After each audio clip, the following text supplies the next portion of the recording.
നമസ്കാരം. പുതിയൊരു വീഡിയോയിലേക്ക് എല്ലാവർക്കും ഒരിക്കൽ കൂടി സ്വാഗതം.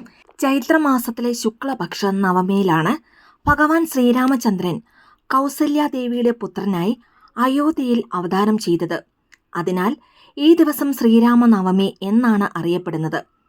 ഭാരതത്തിലെ എല്ലാ ഹൈന്ദവ ഭവനങ്ങളിലും ശ്രീരാമ നവമി ഒരു രീതിയിൽ അല്ലെങ്കിൽ മറ്റൊരു രീതിയിൽ ആഘോഷിക്കാറുണ്ട്. ഇത്തവണ 2025 ഏപ്രിൽ മാസം 6-ാം തീയതി ഞായറാഴ്ചയാണ് ശ്രീരാമനവമി. ഭഗവാൻ ശ്രീരാമചന്ദ്രന്റെ ജനന മുഹൂർത്തത്തെപ്പറ്റി ആധ്യാത്മ രാമായണത്തിൽ ഇപ്രകാരമാണ് പറയുന്നത്.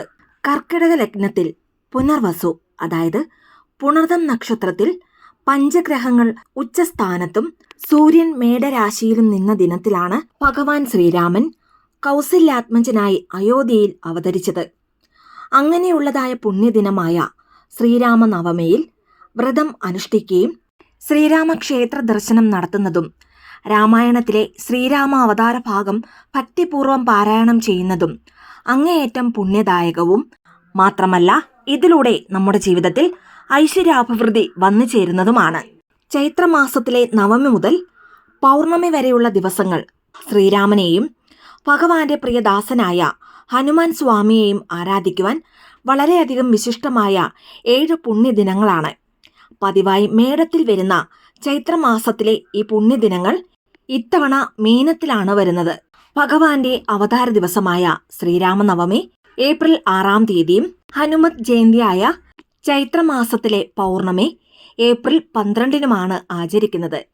തുടർച്ചയായി ഈ ദിനങ്ങളിലെ വ്രതവും പ്രാർത്ഥനയും ശ്രീരാമചന്ദ്രനെയും ഹനുമത് സ്വാമിയെയും ഒരുപോലെ തൃപ്തിപ്പെടുത്തും. രാമനവമിയായ ഏപ്രിൽ 6 മുതൽ ഹനുമത് ജയന്തിയായ ഏപ്രിൽ 12 വരെയുള്ള 7 ദിവസം മുഴുവനും സാധാരണ നിഷ്ഠകൾ പാലിച്ചുകൊണ്ട് വ്രതം എടുക്കുന്നത് ഉത്തമമാണ്. വ്രതം അനുഷ്ഠിക്കുമ്പോൾ ബ്രഹ്മചര്യം നിർബന്ധമായും പാലിക്കേണ്ടതാണ്. വ്രത ദിവസങ്ങളിൽ 2 നേരവും കുളിക്കണം. ശ്രീരാമ മന്ത്രങ്ങളും ഹനുമത് മന്ത്രങ്ങളും ജപിക്കേണ്ടതാണ്. ഓം രാം രാമായ നമഃ, ഓം നമോ നാരായണായ, ഓം ഹം ഹനുമതേ നമഃ എന്നീ മന്ത്രങ്ങൾ 108 തവണ വീതം ജപിക്കേണ്ടതാണ്.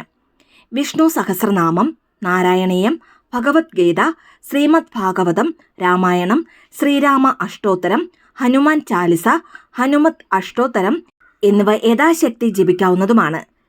മഞ്ഞ അല്ലെങ്കിൽ വെള്ള നിറത്തിലുള്ള വസ്ത്രം ജപവേളയിൽ ധരിക്കുന്നതും കൂടുതൽ ഗുണകരമാണ്. ഈ 7 ദിവസവും വ്രതമെടുക്കുവാൻ കഴിയാത്തവർക്ക് ഏപ്രിൽ 6-ാം തീയതിയും ഏപ്രിൽ 12 എന്നീ ദിവസങ്ങളിൽ മാത്രമായും വ്രതം അനുഷ്ഠിക്കാവുന്നതാണ്. രാമനവമി വ്രതം ഏപ്രിൽ 5-ന് തുടങ്ങി 7-ന് പൂർത്തിയാക്കാം. ഹനുമത് ജയന്തി വ്രതം തലേ ദിവസം, അതായത് ഏപ്രിൽ 11-ന് സൂര്യാസ്തമയത്തിൽ തുടങ്ങി ഏപ്രിൽ 13-ാം തീയതി രാവിലെ പൂർത്തിയാക്കാവുന്നതാണ്. വ്രതം അനുഷ്ഠിക്കുന്നവർ മത്സ്യമാംസാദികൾ പൂർണ്ണമായും ഒഴിവാക്കേണ്ടതാണ്. ഹനുമത് ജയന്തി ദിവസം രാവിലെ തന്നെ ക്ഷേത്ര ദർശനം നടത്തി പ്രദക്ഷിണം വെച്ച് ആഞ്ജനേയ സ്വാമിക്ക് ഏറ്റവും പ്രിയങ്കരമായ വെറ്റിലമാല സമർപ്പിച്ച് അവൽ നിവേദ്യവും വഴിപാട് നടത്താവുന്നതാണ്. ഓം ഹം ഹനുമതേ നമഃ എന്ന മന്ത്രം സ്വാമിക്ക് ഏറ്റവും പ്രാധാന്യമുള്ളതാണ്. അതുകൊണ്ട് തന്നെ ഈ മന്ത്രം 108 തവണ വീതം അന്ന് രാവിലെയും വൈകിട്ടും ജപിക്കാവുന്നതാണ്. ഓം നമോ ഭഗവതേ ആഞ്ജനേയായ മഹാബലായ സ്വാഹ എന്ന മന്ത്രം 48 തവണ ജപിക്കുക. പിറ്റേന്ന് രാവിലെ തീർത്ഥം സേവിച്ച് വ്രതം പൂർത്തിയാക്കാവുന്നതാണ്.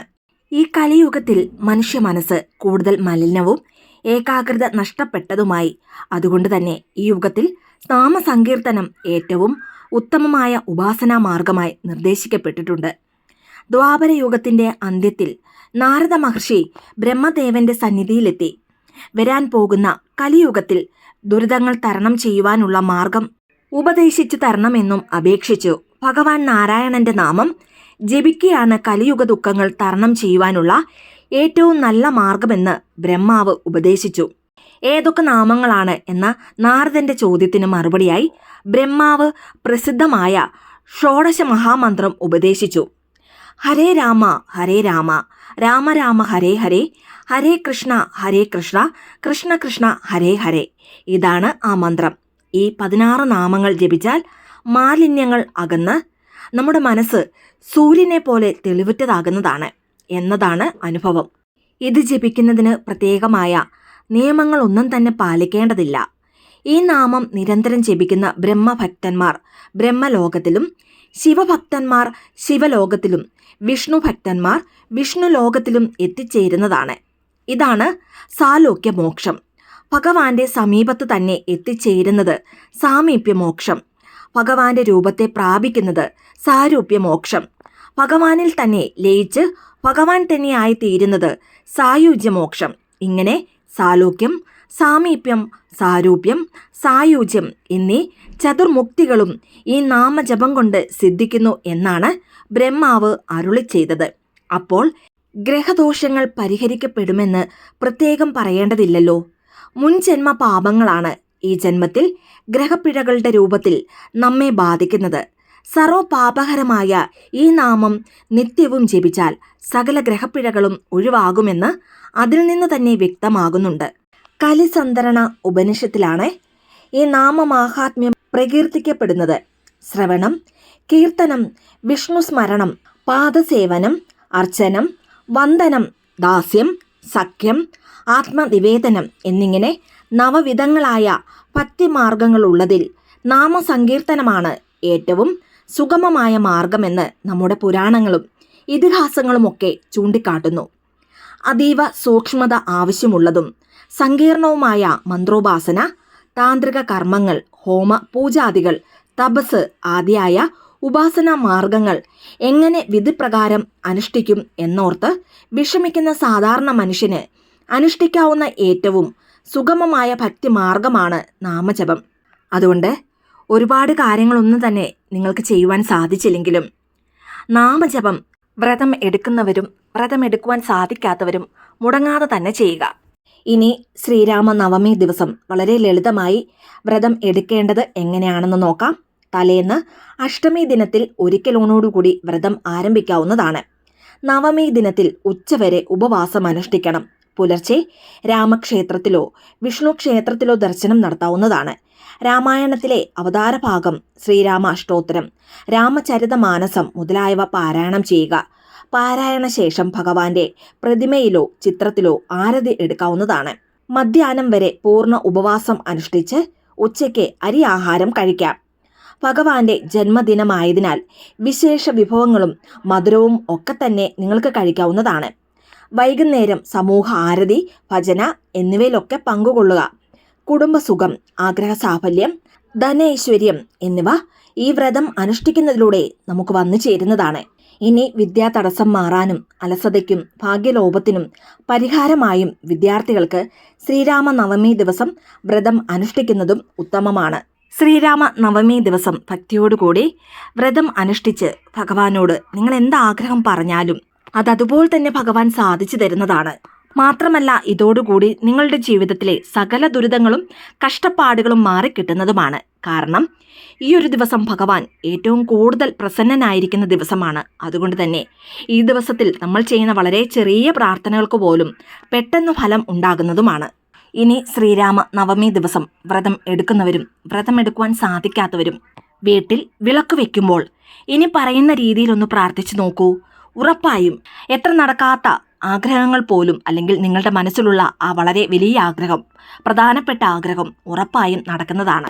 സാമ്പത്തികപരമായി ദുഃഖ ദുരിതങ്ങൾ അനുഭവിക്കുന്നവർ, കടബാധ്യത തീരണമെന്ന് ആഗ്രഹിക്കുന്നവർ, ഇനി മക്കൾ നല്ല രീതിയിൽ അച്ഛനമ്മമാരെ ബഹുമാനിച്ച് അവരുടെ വാക്കുകൾ കേട്ട് നല്ല സ്വഭാവമുള്ള മക്കളായി വളരണമെന്ന് ആഗ്രഹിക്കുന്നവർ, പഠനത്തിൽ ഉന്നത സ്ഥാനത്ത് എത്തണമെന്ന് ആഗ്രഹിക്കുന്നവർ, തൊഴിൽ തടസ്സം മാറാൻ, സ്വന്തമായി ഒരു വീടുണ്ടാകുവാൻ, മക്കളുടെ വിവാഹ തടസ്സങ്ങൾ മാറിക്കിട്ടുവാൻ, തൊഴിൽ തടസ്സം മാറുവാൻ, ധനപരമായ ഉയർച്ച ഉണ്ടാകുവാൻ, ഇതിനെല്ലാം ഉപരി നമ്മുടെ കുടുംബത്തിൽ സന്തോഷം, സമാധാനം, പരസ്പര സ്നേഹവും വന്നു ചേരുവാനും ഈ പറയുന്ന രീതിയിൽ തന്നെ നിങ്ങൾ ശ്രീരാമ നവമി ദിവസം പ്രാർത്ഥിച്ചു നോക്കൂ.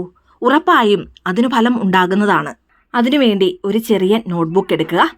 ശ്രീരാമ നവമി ദിവസം സന്ധ്യയ്ക്ക് വിളക്കു വെച്ചതിന് ശേഷമാണ് ഇത് ചെയ്യേണ്ടത്.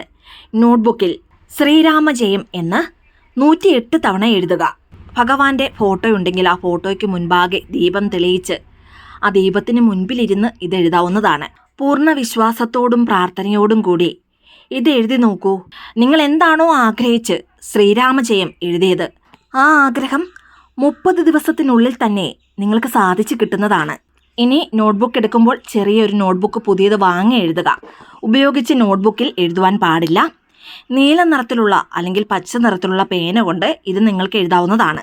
ശ്രീരാമ നവമി മുതൽ ഹനുമ ജയന്തി വരെ, അതായത് 7 ദിവസം ഇങ്ങനെ എഴുതിയാൽ മതിയാകും. 7 ദിവസവും 108 തവണ വീതമാണ് എഴുതേണ്ടത്. ഇനി പീരീഡ്സ് ആയിരിക്കുന്ന സ്ത്രീകൾ പൂജാമുറിയിൽ പോകാതെ അല്ലെങ്കിൽ വിളക്ക് വെക്കുന്നിടത്ത് പോകാതെ നിങ്ങളുടെ ബെഡ്റൂമിലിരുന്ന് നിങ്ങൾക്ക് എഴുതാവുന്നതാണ്. അല്ലാത്തവർ കുളിച്ച് ശുദ്ധിയോടുകൂടി സന്ധ്യയ്ക്ക് വിളക്ക് വെച്ചതിന് ശേഷം ആ ദീപത്തിന് മുൻപിലിരുന്ന് ഈ 7 ദിവസവും നിങ്ങൾക്ക് എഴുതാവുന്നതാണ്. ഭഗവാനിൽ പൂർണ്ണമായി വിശ്വസിച്ച് ഭക്തിയോടുകൂടി ശ്രീരാമജയം 7 ദിവസം നിങ്ങൾ എഴുതി നോക്കൂ. എത്ര നടക്കാത്ത എത്ര വലിയ ആഗ്രഹങ്ങളാണെങ്കിൽ പോലും അത് ഭഗവാൻ നടത്തി തരുന്നതാണ്. അതുപോലെ തന്നെ ഈ 7 ദിവസവും വീട്ടിൽ സന്ധ്യയ്ക്ക് വിളക്ക് വെക്കുമ്പോൾ ആ വിളക്കിൽ മഞ്ഞപ്പൂക്കൾ, അതായത് മഞ്ഞ നിറത്തിലുള്ള പൂക്കൾ സമർപ്പിച്ച് നിങ്ങൾ ശ്രീരാമജയം എഴുതി നോക്കൂ. ഉറപ്പായും, അതായത് 100% അതിന് ഫലം ഉണ്ടാകുന്നതാണ്. അതുകൊണ്ട് ജീവിതത്തിൽ പലതരത്തിലുള്ള വിഷമങ്ങൾ അനുഭവിക്കുന്നവരും എൻ്റെ ജീവിതത്തിൽ ഞാൻ ആഗ്രഹിച്ചതൊന്നും ഇതുവരെയും നടന്നിട്ടില്ല എന്ന് കരുതി വിഷമിക്കുന്നവരും മറക്കാതെ തന്നെ ശ്രീരാമ നവമി ദിവസം ഈ പറഞ്ഞ രീതിയിലൊന്ന് പ്രാർത്ഥിച്ചു നോക്കൂ. തീർച്ചയായും ഭഗവാൻ ആ പ്രാർത്ഥന കേൾക്കുന്നതാണ്. എല്ലാവർക്കും ഭഗവാൻ ശ്രീരാമചന്ദ്രൻ്റെ അനുഗ്രഹമുണ്ടാകട്ടെ എന്ന് പ്രാർത്ഥിക്കുന്നു. വീഡിയോ ഇഷ്ടമായ ലൈക്ക് ചെയ്യാനും മറ്റുള്ളവരിലേക്ക് ഈ വീഡിയോ ഷെയർ ചെയ്ത് കൊടുക്കുവാനും മറക്കരുത്. ഇതുപോലെയുള്ള വീഡിയോസിനായിട്ട് ചാനലൊന്ന് സബ്സ്ക്രൈബ് ചെയ്യുവാനും മറന്നു പോകരുത്. വീണ്ടും നല്ലൊരു വീഡിയോ ആയിട്ട് വരുന്നിടം വരെ നന്ദി, നമസ്കാരം.